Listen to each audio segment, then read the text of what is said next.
Welcome everyone to the Serious Leisure podcast, where we bring you fascinating and inspiring stories about engaging with leisure seriously. We examine these stories through the lens of the serious leisure perspective, and we draw insights that can help us reflect on our struggles and our successes with balancing leisure, work, and well-being. My name is Petia Petrova. I'm your host for today's podcast. I'm joined by our regular podcast contributors, Dr. Sam Elkington from Teesside University. Sam is our serious leisure expert. Welcome, Sam. Thanks, Petia. Hello, everyone. Hi, Sam. We're also joined by my colleague, Kat Branch. Kat leads our University of the West of England Centre for Music. Welcome, Kat. Good afternoon, everyone. For those of you new to the podcast, welcome and thank you for joining us. You may notice that we often abbreviate the University of West of England to UWE. For our regular listeners, today's episode is our first solo guest episode. We are very excited to welcome today our podcast guest, Dr. Matt Wood. In his day job, Matt is a lecturer in social psychology at UWE. And he researches in the field of human-computer interaction. Welcome, Matt. Hi, Petia. Hi, Kat. Hi, Sam. Lovely to be here. Lovely to have you. Thank you so much for putting time aside for being a guest in our podcast. We often start, Matt, with your professional context and your professional background, because that's often an interesting backdrop or juxtaposition of the leisure pursuits we discuss. So can you just briefly introduce yourself to your audience and tell us something about your role and what your role at UWE involves? Yeah, absolutely. So I am a lecturer in social psychology. I joined UWE in January 2020, just before the pandemic hit. So although I'm working at UWE, I'm currently speaking to you from Newcastle, which is where I did my PhD in human-computer interaction. And yes, my day job involves mostly undergraduate teaching. So I teach qualitative methods, I teach identities in psychology. I teach a little bit on health psychology as well, and I tend to kind of major on the more critical, qualitative approaches. So that's my kind of teaching role. I obviously do a lot of marking and admin, as is the role of an academic these days. Thanks, Matt. Yes, marking and admin. And I suppose I do research as well, but research is one of the things that has gone down the list a little bit this year as we all got our head round this new way of teaching online and new way of interacting with students. Yeah. I think that's a topic of another podcast, how you balance research and teaching responsibilities, or research, teaching, and admin / marking responsibilities. I typically say here we can have a whole together podcast just unpacking what you teach and what you research, and there's already so many nuggets in there. But that's not what we're here today for. Today we're here to talk about, and we're going to get into the grips of, is this a leisure? But you, Matt, are a puppeteer. We had a meeting where I kind of saw a really interesting puppet in the background, and it's like, oh, what's that? And we had a chat about your work as a puppeteer, and we're really here to talk to you about that, your work and your leisure as a puppeteer. So before we start with any of that, we need, particularly in an audio format, to talk about what is a puppet and what does it mean to be a puppeteer. So can you just introduce us a little bit to that world so that our audience have an idea about what we are talking about? Right. So a puppet can be anything, but it's generally some inanimate object that you as a puppeteer then bring to life through movement. So there's people who do found object puppetry, and that's very much about finding objects that kind of lend themselves to puppetry. And it's about finding the object's movement in order to give it life. What would be more recognisably a puppet is, in the UK context, kind of glove puppets, where you have a head, typically made out of wood or plastic, and some hands, and then you have some cloth in the middle. And it's often those kind of softer materials that you can move more easily that lend themselves to puppetry. It's not always the case, but kind of shorthand. So a Muppet is a puppet. It's a very recognisable puppet, and because of its mouth, and that's where the kind of movement is centred, and of course around the hands and around the head. Often the most effective puppets have some sort of head movement. It's all about where the puppet or object is looking, and that can often categorize a good puppet from a not so good puppet. My kind of specialism is marionettes. So they're really nice to have as a Zoom background and can start some nice conversations sometimes, as happen with Puppeteer. Yes, they are. So I've got a large wooden marionette that I've used in a few performances. I have some 3D printed puppets, 3D printed marionettes, and I have some from my childhood as well.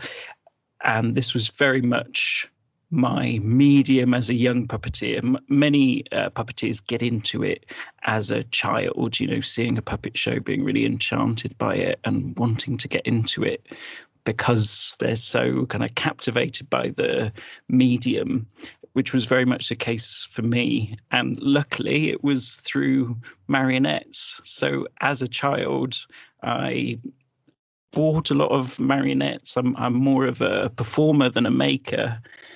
And I got really good at it just by doing it a lot as a child. And often those skills that you adopt in those formative years come with you.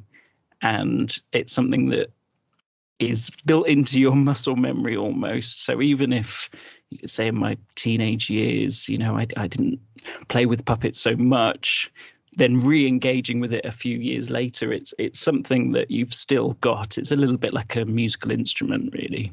Thanks, Matt. And I think it's a recurrent theme that trying something out in childhood and then finding a time and place for it later in life. I think this came very clearly in our kind of fly fishing episode as well, about trying something as a child, liking it, and then coming back to that. So you started with that kind of childhood journey. You just started engaging with puppeteering. Can you just tell us a little bit how you came to be doing puppeteering as a kid, and where your journey has taken you? So how far you have come with this? Where was the puppeteering journey before COVID? Where is it now?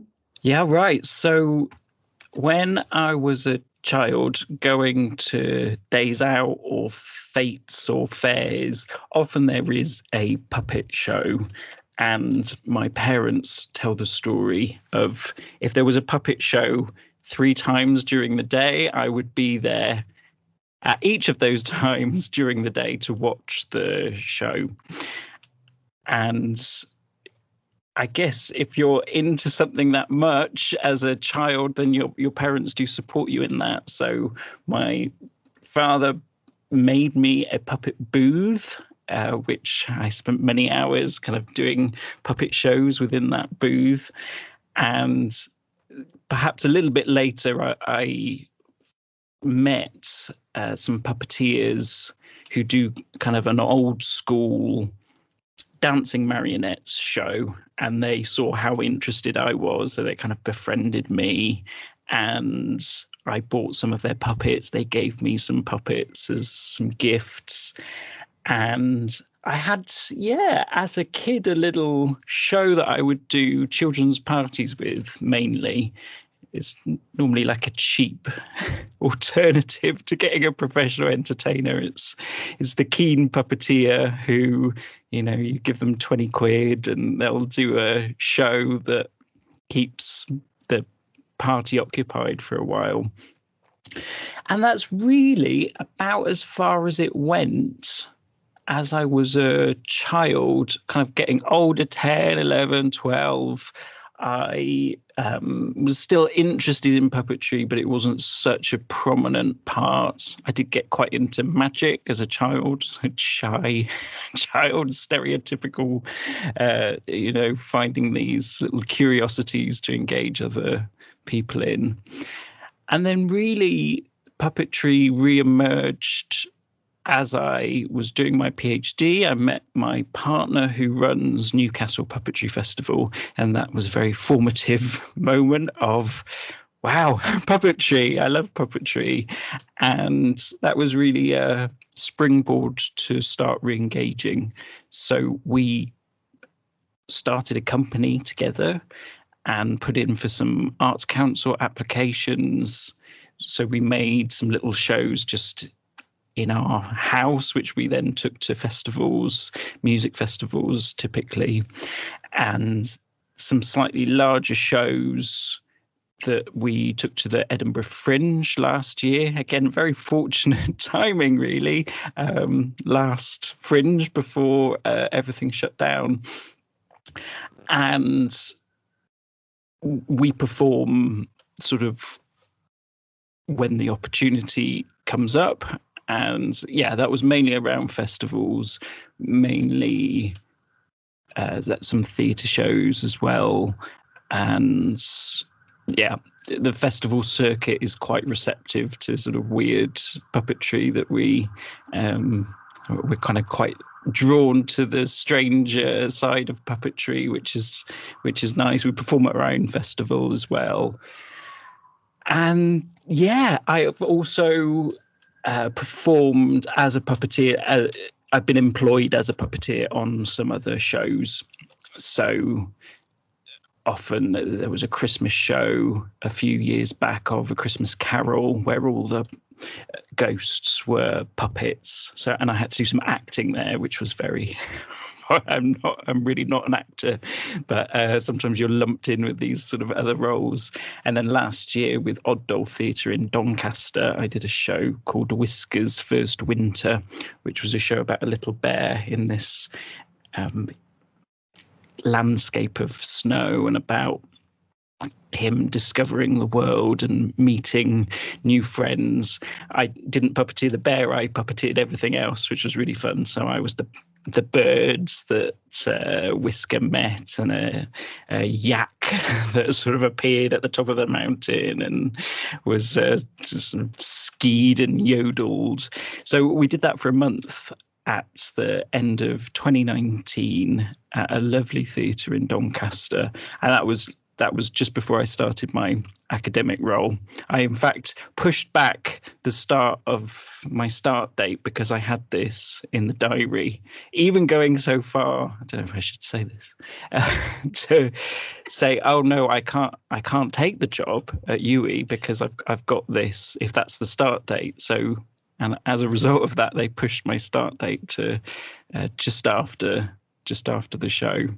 So yes, it's part of my professional life as well, although, not so much in the past year or so because of world events. Okay, thank you, Matt. This is fascinating, and I'm looking at the faces of Sam and Kat, and I think they all have so many questions to ask, and there's so much to unpack about the world of puppeteering. And that I very deliberately didn't really say Matt's leisure pursuit is puppeteering, because how leisurely it is, this seems to be a recurring theme now, how leisurely the pursuit is also quite an interesting concept when you have been actually doing shows and so forth. We'll dig into all of that. But I would like to ask one of my last standard question, and that's the question why. Why puppeteering, and what is the appeal? And you said you were fascinated in that as a kid, and you were obviously very happy and keen to come back to that as an adult. But why puppeteering for you? Why is it? Why that pursuit for you?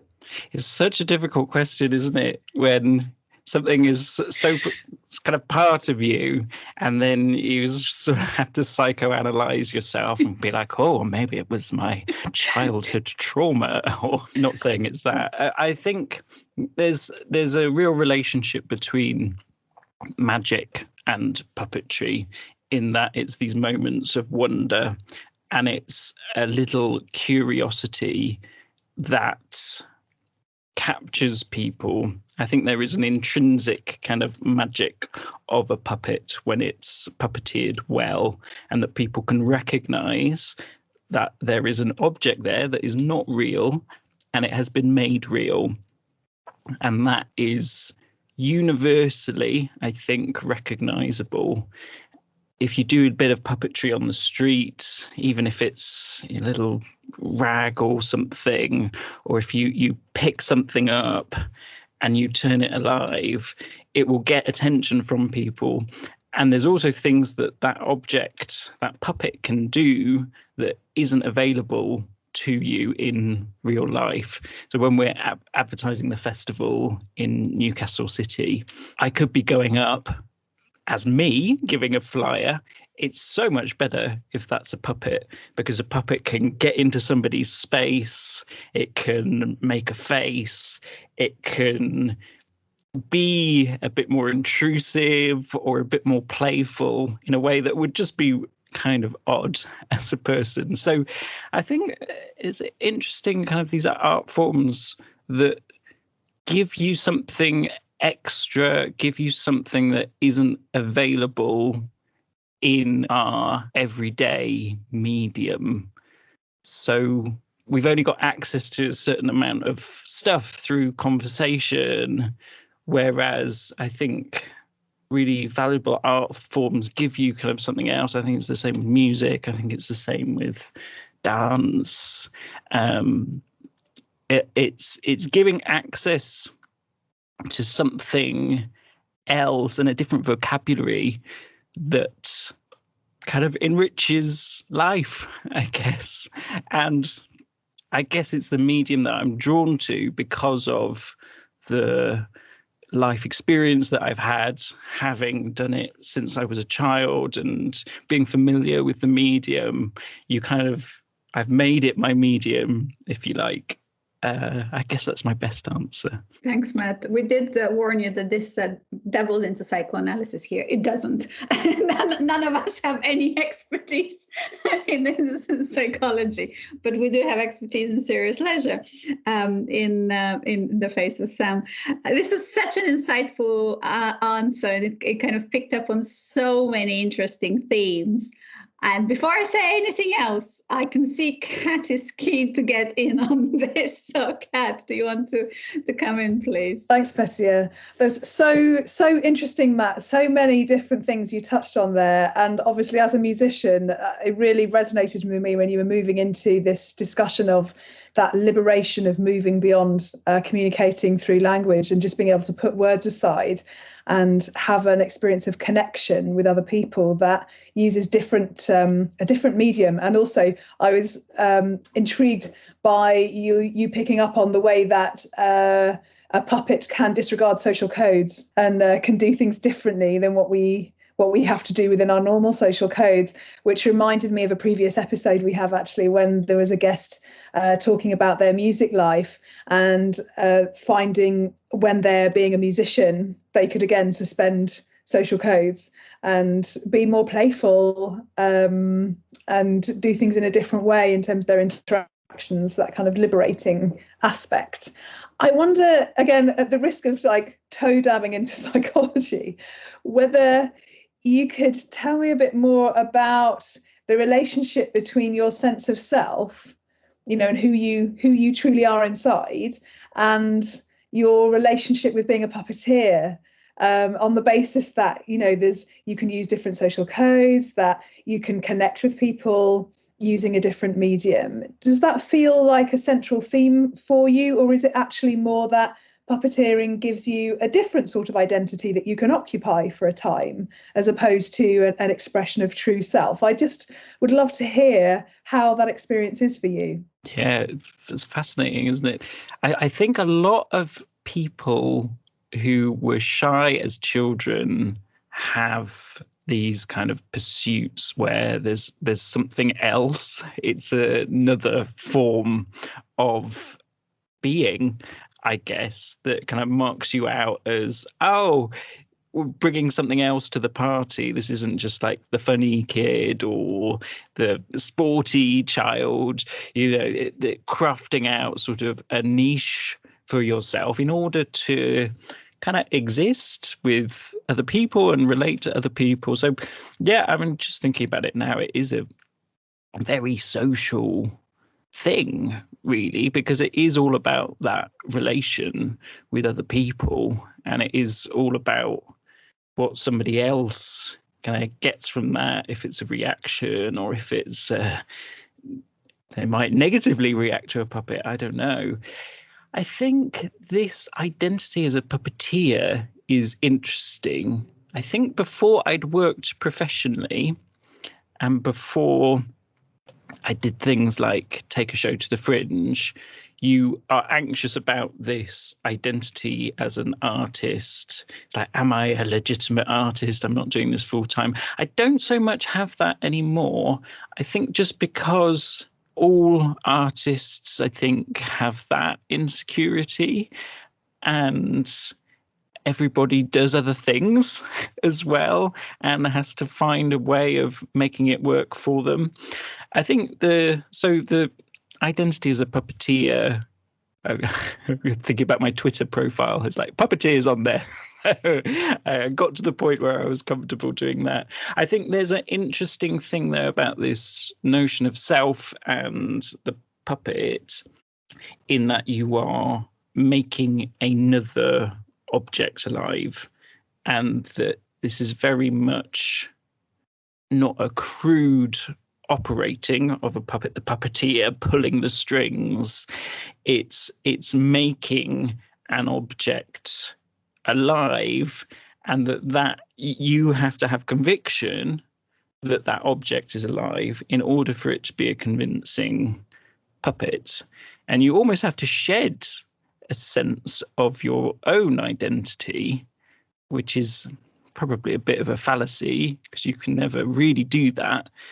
But you're channeling energy that you might be putting into engaging with somebody in some other way into this puppet. And what you are then as a puppeteer is supplementary to that object.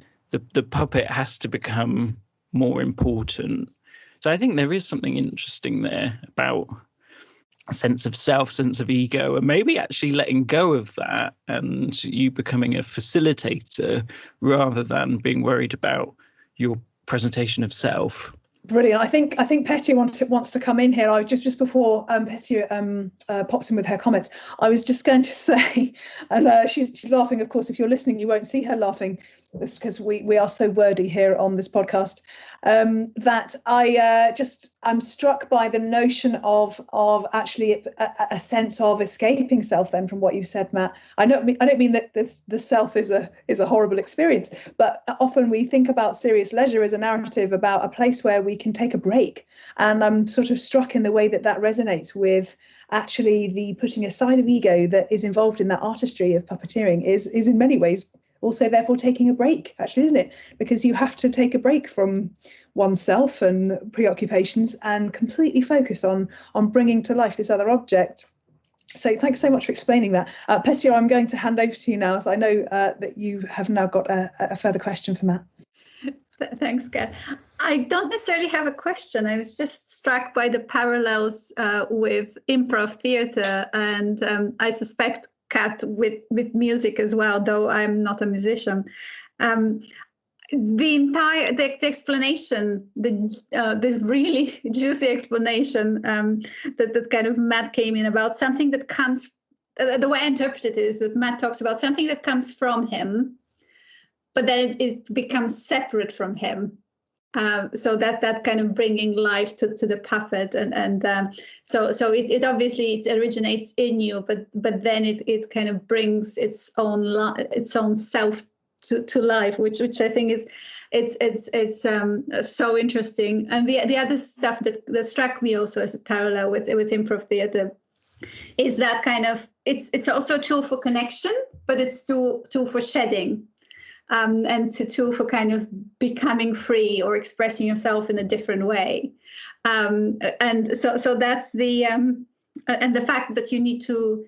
So it's an expression of the self and the ego, but you also need to put the self and the ego aside for that moment of creation to take place, which is exactly what happens in a space where you're kind of improvising, you're creating a new character on the spot from what's around you, and it's yourself, but it's also not yourself, and you have to shed all your ego to be free in the moment.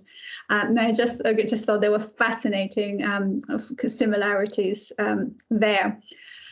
I saw Sam wants to come in here because I think there's a fair bit of stuff in relation to the serious leisure perspective that we can bring into the conversation. Yeah, thanks, Betty. I'm sat here frantically noting down everything you're saying, Max. It's really, really fascinating.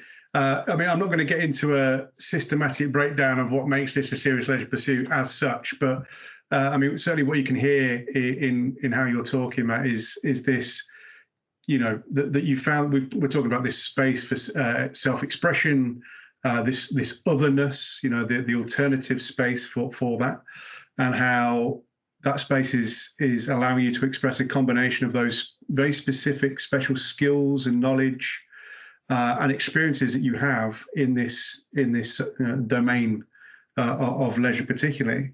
So you can see how that all, you know, in terms of the serious leisure perspective, how all that knits together in terms of those qualities. I mean, I think certainly we'd position this in and around the idea of it being an amateur pursuit, given the fact that you have dabbled with the professional side of, you know, performance art, and, you know, as the serious leisure perspective outlines, you know, these amateur serious leisure pursuits can bring about income generation in small parts, but that's not the defining feature, and that's the important thing. What I'm really interested in, and it's kind of the backdrop to everything that you're talking about, is this relationship between the craft of puppeteering, and the social world of which that's part. And I wondered if you could, because obviously we're talking about this, you know, the alternate to this is, you know, it's opposite to work, you know, or is it opposite to work? It's an escape from work. But I'm interested in that relationship, the relationship between the craft and the social world of puppeteering, and what it is about that is endearing. Yeah, it's really interesting hearing you framing the framing of leisure. I think for this podcast is particularly interesting because, as you were touching on there, and at the beginning, Puppeteer, that line of, is it leisure, is it not? And maybe that becomes like a binary as well, that actually that thing shifts. So right now, puppeteering is not a part of my role as an academic. Like, it's not part of my annual progression or anything. You know, but at another stage of my life, or in a different department, or in a different, you know, that might take the fore. So I think this kind of spectrum of leisure, and as something that we can fall in and fall out of, and that notion of an amateur as well, that because the amateur is the person who just pursues something because it is a passion, and, you know, maybe that's kind of interesting in the framing of leisure. In terms of the social side, I think there's a network of puppeteers who tend to be slightly odd people who there's a whole mix of puppeteers from the very old school Punch and Judy, taking that side, very seriously. It's the old school entertainer, often one person on their own or two people on their own doing the show. There's also a kind of protection there of the craft and the Punch and Judy voice, that the a very high pitched thing. There's a specific technique that I won't disclose here to get that, and that's kind of like a protected secret. So again, there's a kind of parallel of magic here. It's like this the secret of the craft.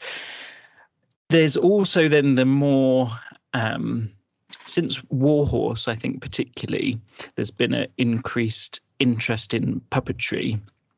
Interesting, when I first saw Warhorse, I didn't recognize it as a puppet the first time, because it's replicating real life, but of course it is puppetry. And that has, I think, made a whole bunch of new people interested in the possibilities in terms of a theatrical sense. There's interesting kind of actor puppeteers who kind of grapple the two roles, and then there's the puppetry purists who say, well, a true puppeteer is all about the puppet, and can be a bit resentful of the actors who kind of take up puppetry because it's possibly a slightly easier to find work. I don't know.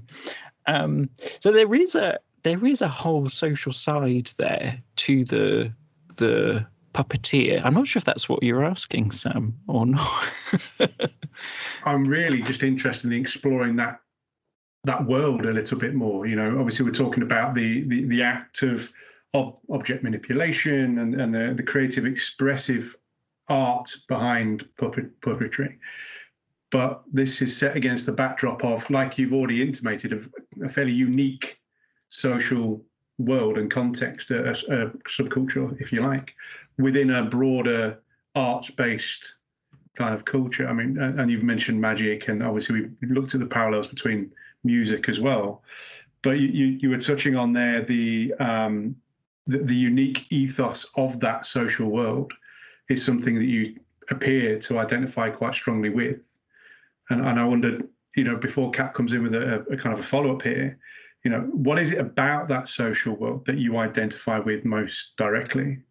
I wonder if you actually choose to identify with a group because of those social dynamics, or I more get the sense that the community of puppetry are interested in puppets, and that's the one thing that kind of brings them together. And then that social dynamic is a kind of mismatch of all the people that find themselves in that community, rather than it being this vibrant community that you kind of want to be a part of and you take up puppetry as a result of that. I almost think with something kind of as niche as puppetry, that has to be the focus, maybe your own practice or your own craft. And then, it's the group of people that emerge from that. That's wonderful. Thanks, Matt. Kat, do you want to jump in there? Thanks, Sam. Yeah, as you were describing people's different attitudes, Matt, and describing, puppeteers who have a more purist position of like, oh, those, puppeteering actors, get them out of the way. And then different sort of attitudes that people have got. It really struck me that some of the language of leisure, I feel like, could be problematic for that community. I'd really be interested in your response, because we have difficulties with the word amateur in general, don't we? Even though we all know that means someone who's doing it for the love. But I know as a musician, for example, if someone describes me as an amateur, there's something inside me wants to get a little handbag and start waving it about and sort of saying, excuse me. And I think this is part of the life of the artist you were talking about, isn't it? Because art is on the fringe. And so got to try and uncover the language to deal with it. I wonder, how do you frame that for you? Do you sort of see yourself, or is it important to you to see yourself actually with a professional tone around puppeteering, or just as an artist, a professional artist, or do you keep that for yourself as sort of something that you're doing for you, which might move it more towards this slightly leisurely flavour? How does that work for you, and how do you think the community would wrestle with some of this language? Right. I mean, it's the curse of the artist, isn't it? Constantly trying to legitimize themselves, and it probably overlaps into other things as well. But that affirmation that you have to give yourself, ultimately, that yes, what I'm doing is worthwhile, and I am this person who pursues these interests, and yeah, you have to have a certain amount of self-assurance, I think, to make it as an artist, because it is often dismissed a little bit. Even very successful artists, I think, talk about, oh, when are you going to get a proper job? And it's interesting that I do have a proper job right now. I'm full-time academic, and yes, I guess fitting within that social, that line of professionalism and being a amateur is interesting. No, that's okay. It's challenging how you used the word legitimacy, and I think this is such a major issue, because when we're trying to make time for the things that we love, and they may be things that we are skilled at a professional level, right, as you are as a puppeteer, but somehow we have to make these narratives, don't we, to make them legitimate pursuits, to make time for them, and also to frame them in the way that we want them to be framed by people around us. Petty, did you want to jump in? Yes, I do, although I'm not sure if I have a fully framed thought in my head, but I'm really interested in this. So we had a previous podcast for our listeners up to May 2021. We are yet to release that one, but we had recorded it previously, where we had a musician who was part-time employee of the university and part-time pursuing a professional music career. And both were professional identities. And I thought of this term that often gets bounded around about portfolio career. And I thought this is another level of a portfolio career, where you have your kind of university academic role, but you also have another role elsewhere. And that our narratives at the moment are very much about you are X, and then you commit yourself to X. You're a lecturer, and you're a full-time lecturer, and you commit all of yourself to lecturing. And at its worst, you commit all of yourself fully to that role, where everything else gets squeezed out. Whereas in your case, you have two solid identities, and they're personal identities and they're professional identities, and they coexist. And they almost feel like they coexist in somewhat of an equal footing, even though one might take more time and be higher incomed, and the other one might take less of your time, or if the time might get squeezed in, then you might not be as higher incomed. But how much you give of yourself and the professionalism that you put into that is what defines it, not so much the outputs or the external reference point or external recognition. Kat. But also, I think the difference could be, and then Matt, this is where I'd really like to hear what you think, is about what we get from that. When you're talking about puppeteering and talking about that enchantment, that captivation that happens with the audience, and I also feel as if that is the experience of the puppeteer, that life-giving facilitation you've described. Now, correct me if I'm wrong, but marking and assessing academic work, I don't know really crosses over into that experience particularly. And so for me, the big difference here is about what this activity gives to you. Would you like to comment on that? Great, yes. So there's a side of academia which is performative, and I think there's that side of me that I am able to kind of channel into my teaching and doing seminars and things. You are a performer of sorts. I think the reality of it is that takes up such a small part of a lecturer's life, and you don't realize that until you actually take up an academic role and you realize how much of your time is spent just doing all of this other stuff and field boards and institutional things. Like you say, there's this is a result of capitalism in a way. You know, it's needing money, it's needing it's life can be a lot easier if you have a salary. So I think there is a monetary aspect to that, and I guess it's interesting that framing has to kind of form our notion of identity and professional identity, whereas that is just a symptom of the world, really, that we are required to earn a certain amount of money to pay some bills. And particularly, we'll probably get onto COVID, but you know, that has for artists generally just been hugely disruptive, because suddenly you can't work. You know, what you've spent all of this time developing in yourself and making it your life and making it your craft, you are literally no longer able to do. And I don't think we'd like to say that then renders those identities illegitimate. It is just a symptom of, you know, the social world that we have to occupy.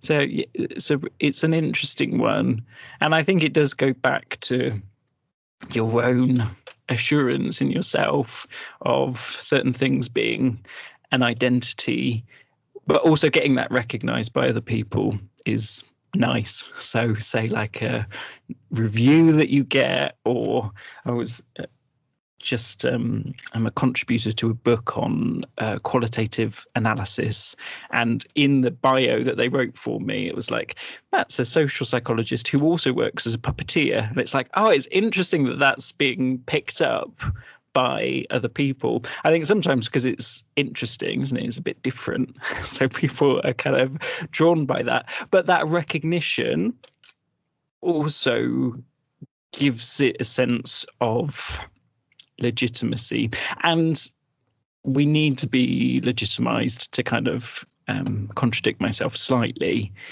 is that if a certain part of us is such an important part of our identity, that needs to be reflected back to us in order for us to feel sure of that identity, I think. That's really, that's absolutely right. Yeah, that's really insightful, Matt. Could I know we don't have an awful lot of time, but I wondered if I could just lean in a little bit to what is happening for you. What is your experience when you're puppeteering? You know, what do you feel like when you're doing that? It's a real focus, and it's probably something everyone can resonate with if they're doing something that they are passionate about and feel that they're competent at. And you can recognize it in other people as well. You see a great musician and you can see that that's all they're focusing on, or that's really where they're channeling everything. And then that becomes quite mesmerizing for an audience to watch. So that's the ideal, is that you kind of really, as we were saying earlier, kind of shedding yourself and just putting your focus into doing that job very well, and doing it's quite a technical exercise. So you often have to be very precise, and you have to be very controlled, and it can kind of become all consuming in that way. but there's also, having worked with a director, you have to, so sometimes you can really get into something and think, yeah, this is great, but you don't actually have that objective third eye of like, is this coming across well? So you can feel, it's like, yeah, the puppet really wants to do this in this moment, and then a director goes, no, that doesn't it looks rubbish. So you also have to, and doing a show over and over again, you hone that skill of also being able to look outside yourself and kind of remember, it's like, oh, the director said it looks great if I do this, and you kind of can lean into that. But also doing a show over and over, you do, you've got to still try and find that spark and try and think like the puppet. So if you are vocalizing everything that the puppet is going through, it makes it so much more convincing. I worked with a director who really made us do that, and it really does show. It's like, oh, little thing here, let's have a look at that. Oh, and you're literally stepping through that monologue in your head, and it's amazing how it can translate, even though nothing's being said, but it is kind of internally. And it feels like, Matt, when you're talking about that, and of course our listeners can't see your face, but I'm reading this kind of joy from you.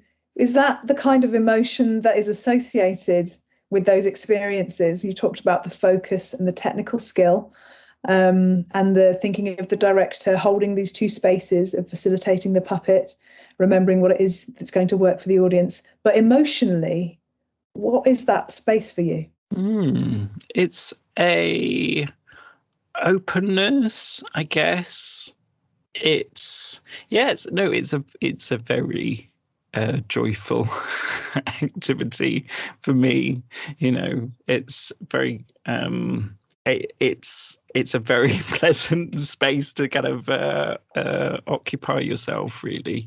I remember when I was doing the show, staying with some friends, with some people who were hosting us, and talking about that joy of the child when they first see the thing versus the students asleep in the back of the lecture hall. And that does stick with me a little bit. There is something about trying to make these moments and really being preoccupied with making something special and magical and wonderful, or at least having those intentions. It translates a little bit into lecturing. I really want to make this a good experience. I want to be present. So there are these crossovers that we can explore, but I think institutionally and I think professionally, that can become a bit of a drain on those joyful aspects that you try and capture in an academic job. But it is difficult to, it's more difficult to maintain that. I think there's a specialness about creating a show or creating a moment that you can just embrace that because it's not trying to be anything else. It hasn't got any other objectives, whereas academia comes with a lot of baggage. Thanks, Matt. It's I guess we can spend another hour talking about the performative aspects of teaching, and how obviously performing to a bunch of kids in their social time whilst you're engaging with a joyful experience is different to a classroom experience, but how you can also get a buzz out of a positive classroom experience, but maybe that not necessarily every time and every day, because we have different objectives and different circumstances. So that's such a fascinating topic of conversation that we could also go into. I'm mindful of time and I want to bring the podcast to a close. I did, however, see Sam taking vigorous notes And I want to invite him, if he wishes to do so, to share some final reflections with us before I bring this conversation to its end. Thanks, Betty. Yeah, we haven't got long enough for all the notes. Just too much interesting stuff, Matt, to get into here. But I like what you, just that last piece that you were talking to there, and what really came through was this intentionality to that core activity.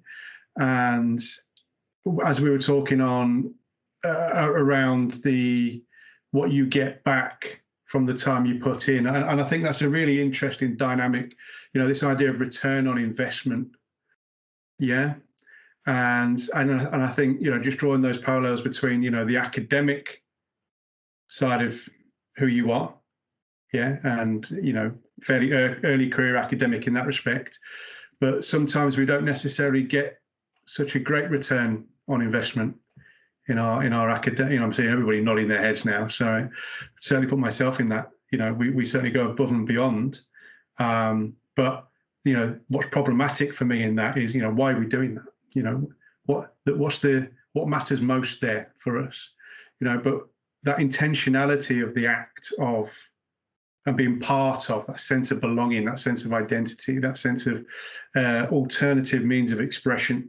So that return on investment, that intentionality, I think is really, really interesting. And I think that draws some interesting fault lines between, what we're talking about here in terms of that leisure act and perhaps our professional self in terms of the academic. Sorry, Matt, did you want to just quickly jump in there? Yeah, that's really fascinating. I just wanted to respond quickly about the purity of certain endeavours, and I don't know, maybe there's a sort of lectureship, pure model of the professor of yesteryear, that comes and people are so interested in what they've got to say, and there's a kind of allure there. There's a purity there that really cannot exist in academia these days. But certainly, I think that intentionality, that purity, I think, is possible in puppetry, because you can just pick up an object and have a encounter, have a transaction, have a relational moment, and that is a whole lot more possible in puppetry for me, but it might be something else for other people. And yeah, there's a real human purity to that. So yeah, thanks, Sam. Thank you, Matt, and thank you, Sam. I think the as a closing remark, I was struck maybe what you were talking about, Matt, if I interpreted you correctly, is that in puppeteering, the act is the point in and of itself, that act of creation and act of being together and experiencing the creation together. Whereas in our kind of professional academic roles, there are many purposes. And each of us might come with a different purpose in mind. So the space, therefore, is not as pure because there is no to one purpose. There's multiple purposes that we are serving in relation to what we think the purpose of education is, the purpose of that educational encounter is, and all of that's involved. So therefore, it's a kind of, in my head, I interpreted the purity is there's one clear purpose and one clear space, where the educational encounter is much more complex than that, and that there's many values and interactions and perspectives being brought to that. So if everybody allows me to have that as the final comment for today, just because we are running out of time, it has been a fascinating conversation, and we could have talked for hours more. We dabbled a little bit into psychology and a little bit into identity, but that was important for this podcast. And of course, Matt brought his professional expertise from his two different professional identities into his fascinating story. So I would just like to thank him for his time and for his insights and for his storytelling. So thank you so much, Matt, for spending an hour here with us today. Lovely to chat about this stuff. It was absolutely our pleasure, Matt. And of course, I would like to thank our regular contributors, Kat Branch. Thank you so much. And Matt, this has just been amazing. Thank you. And I wish we did a video so that we could watch some of your puppeteering. So that would be my dream. Follow up, maybe. I think so. We'll do a little video, or let us know of the next performance. And thanks, Sam. Thank you to Sam Elkington for his insights and contributions. Thanks very much. And Matt, just a second, Kat's sentiment there. It's been an absolute pleasure. And finally, I would like to thank our podcast team, Julia Denman and Helge Gannes-Studeer, for their help with this podcast. Thank you all for listening. Goodbye until next time, when we continue to talk about leisure, work and well-being, and indeed different professional identities, and what we can all do and how we can all benefit from engaging with leisure and other pursuits seriously. Goodbye.